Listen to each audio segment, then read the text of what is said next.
আসসালামু আলাইকুম প্রিয় দর্শক, গত কদিন ধরেই একটা আলোচনা রাজনৈতিক অঙ্গনে বেশ শোনা যাচ্ছে।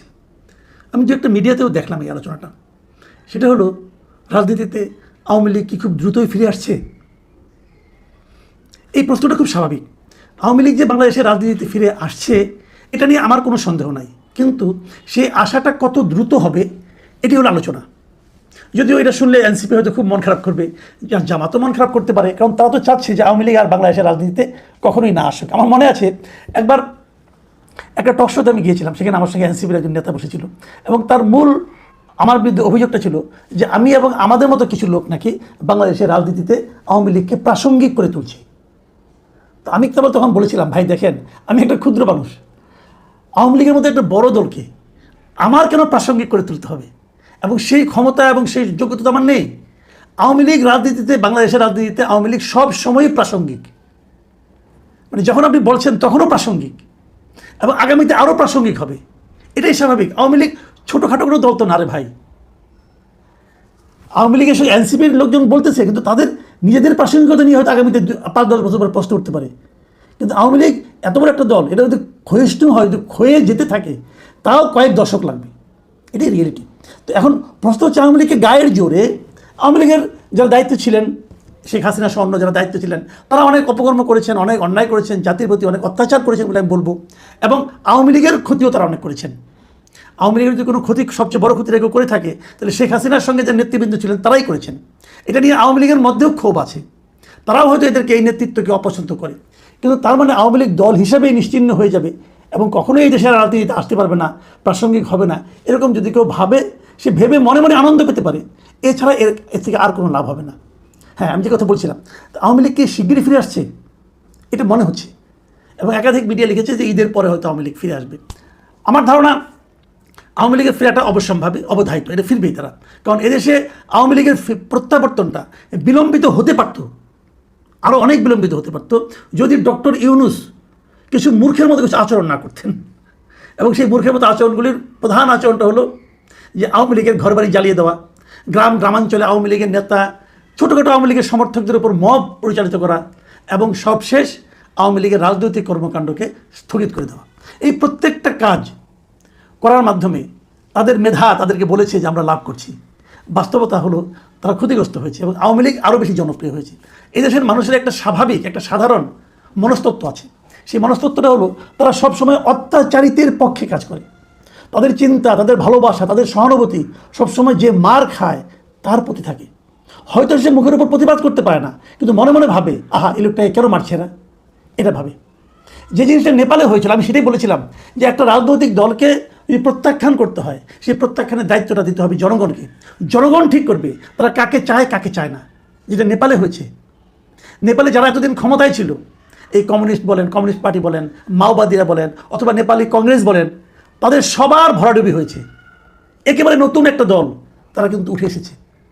তাদেরকে ভরাডুবি কে করিয়েছে? সরকার না। সরকার একদিনের জন্য তাদের রাজনৈতিক কর্মকাণ্ডকে স্থগিত করে নাই। তারা সবাই প্রচারণা চালিয়েছে তাদের মতো করে। আর এই জেনজি সাপোর্টেড যে পার্টি, তারা করেছে তাদের মতো করে। জনগণ পরিবর্তনটা চেয়েছে, জনগণ তাদের অপকর্মের জন্য তাদেরকে প্রত্যাখ্যান করেছে। এই সুযোগটা আমাদের দেশে জনগণকে দেওয়া উচিত ছিল। সেই সুযোগটা না দিয়ে ডক্টর ইউনূসের সরকার যারা আছেন এবং তাদের সঙ্গে যারা তরুণ যারা ছিলেন, তার সঙ্গে জামাত, এই লোকগুলি একটা স্থূল বুদ্ধির পরিচয় দিয়ে আওয়ামী লীগকে গায়ের জোরে কার্যক্রম স্থগিত করেছে।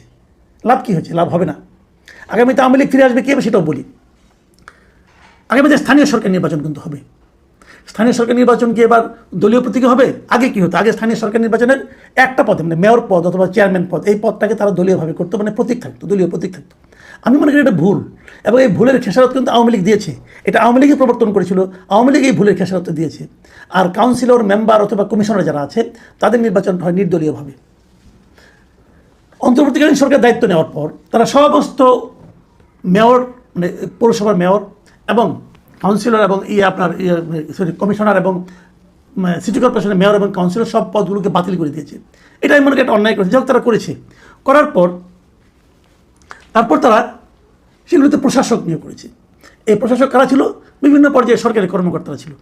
এর বিপরীতে এই সরকার দায়িত্ব নিয়ে প্রথমে যে কাজটা করেছে, সেই প্রশাসকগুলিকে সরিয়ে নতুন প্রশাসক নিয়োগ করেছে। এরা কাকে করেছে? বিএনপি পন্থী লোকজনকে করেছে, বিএনপি লোকজনকে, বিএনপির দলের নেতাদেরকে এই সিটি কর্পোরেশনে, এর মধ্যে দেশের 12টা সিটি কর্পোরেশনের মধ্যে 11টাতে তারা তাদের দলের লোককে মেয়র হিসেবে নিয়োগ দিয়েছে। আর আরেকটা সিটি কর্পোরেশন যেটা নাকি চিটাং সিটি কর্পোরেশন, সেখানে আদালতের আদেশের মাধ্যমে তাদের যে লোকটা মেয়র হিসেবে আছেন উনিও তাদের দলের লোকই আছেন, বিএনপি করতেন উনি এক সময়। তো তার মানে সবগুলো সিটি কর্পোরেশন বিএনপি কিন্তু একভাবে দলীয়ভাবে দখল করেছে। আমার বিবেচনা ঠিক হয়নি। তারা হয়তো ভেবেছে আমি দখল করলাম, তারপরে 6 মাস 1 বছর পরে আমি হয়তো নির্বাচন দেবো, আমি গুছিয়ে নেই। এই যে গোছানোটা আছে না, এই গোছানোটা আপনাদের জন্য বুমেরাং হবে। আমি এটা কালকেও বলেছি, আজকে আবারও বলি, বুমেরাং হবে।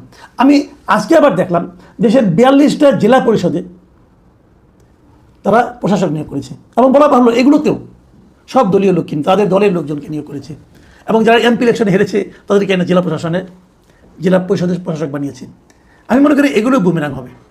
তারপরে বিএনপি তাদের রাজনীতি তাদের মতো করে করবে, এবং এটা ফেরানোর জন্য শেষ পর্যন্ত নির্বাচনে কারচুপি করবে কিনা আমি জানি না, তবে সে আশঙ্কা আমি কিন্তু দেখতে পাচ্ছি। যদি সেরকম কিছু হয় তার পরিণতিও বিএনপিকেই ভোগ করতে হবে, আমি জানি না কী হবে। যাই হোক, আমরা অপেক্ষা করি। আমরা আশা করব যারা প্রশাসক হিসেবে দায়িত্ব পেয়েছেন তারা ওখানে যে ভালো ভালো কাজ করবেন, এবং ভালো কাজ করার মাধ্যমে জনগণ তাদের প্রতি আকৃষ্ট হবে, জনগণ তাদেরকে ভালোবাসবে, এবং সেই ভালোবাসা জনিত কারণে তারা অনেক ভোটের ব্যবধানে জিতে আসবে। বিএনপির এই যে পরিকল্পনা, এই পরিকল্পনা হোক, এটা ভালো খারাপ না, এটা নিয়ে আমার কোনো আপত্তি নাই। একজন তো জিতলেই হলো, আমরা একজন ভালো লোককেই চাই। কিন্তু দেখা যাবে কি, যদি এগুলো দলীয় প্রতীকে না হয় তাহলে কিন্তু আপনি এখানে আওয়ামী লীগকে পাবেন। আওয়ামী লীগ হয়তো প্রথমে মেয়র পদে খুব ভালো করবে না, দিতেও চাইবে না, তারা হয়তো ওই পদে যাবেও না। যদি নির্দলীয় হয় তারা নির্দলীয়ভাবে তাদের দলের সঙ্গে যারা জড়িত আছে তাদেরকে তারা কমিশনার অথবা কাউন্সিল অথবা মেম্বার পদে তারা মনোনয়ন দেবে, এবং তাদের মধ্যে অনেকেই পাশ করে আসবে। এই ব্যাপারে আপনারা নিশ্চিন্ত থাকতে পারেন। এখন বলবেন আমার এই কথা ভিত্তি কি? আমি ভিত্তিগুলি বলি। দেখেন, সারা দেশে এই যে আইনজীবীরা আছে না, আইনজীবীদের একটা সমিতি আছে, আইনজীবী সমিতি। দেশে 74টা আইনজীবী সমিতি আছে সারা দেশে, বিভিন্ন জেলায়, হাইকোর্টে, সুপ্রিম কোর্টে এরকম জায়গা আছে। এগুলোতে এরই মধ্যে নির্বাচন শুরু হয়ে গেছে। আওয়ামী লীগের পতনের পর প্রায় 14-15টা আইনজীবী সমিতি কিন্তু নির্বাচন হয়েছে। প্রথম দিকে ভালো করেনি, এখন কিন্তু ধীরে ধীরে আওয়ামী লীগের লোকজন এই নির্বাচনগুলোতে ভালো করতেছে। আমি দু একটা উদাহরণ দিয়ে বলি। গত 28শে ফেব্রুয়ারি কক্সবাজার জেলা আইনজীবী সমিতি নির্বাচন হয়েছে। সেখানে 17টা পদের মধ্যে 7টাতে জিতেছে আওয়ামী লীগ সমর্থিত প্যানেল। 17টার মধ্যে 7টা, তারা সভাপতি সেক্রেটারিতে জিতে নাই, ওগুলোতে বিএনপি এবং জামাত জিতেছে। কিন্তু অন্যান্য পদের মধ্যে 17টার মধ্যে 7টাই জিতছে আওয়ামী লীগের লোক, আওয়ামী লীগের সমর্থিত লোক যারা।